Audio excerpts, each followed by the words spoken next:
这两天哦，台东县的山区累积将近300毫米的雨量，伫太麻里乡甲金峰乡雨势就上济。太麻里溪水哦嘛起也嘛涨甲真悬。乡南村溪头社区透早有民众就发现讲水嘛已经流到社区了。县政府是赶紧派怪手去乌水道，有需要的时候随时准备要求当地民众撤离。环河水溢出来范围扩大，太麻里乡乡南村溪头社区居民伫爆发边水溢出来溪水，行到这批社区。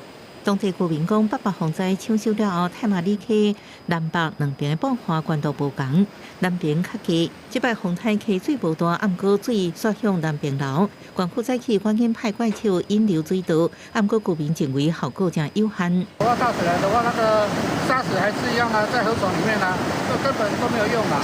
如果真的比较大的话，就可能会满堤过来，然后会造成村庄的影响。可能就是说晚上的话，可能状况怎么样，要请他们一起都是撤出这样。居民讲，县府每年拢所准溪埔山州暗过南边的溪埔沙愈来愈悬，希望县府应好好处理。这一次的抢修过后，我们预计会在那个地方去增设相关的防洪墙，来减少这样的事情再发生。因为太麻里乡山区以湾一直都有大水雨，溪水抢起来个暴涨，县府表示已经准备30个太空包，会陆续蹲地的逆流的爆发，可看测水费，防止溪水淹入社区。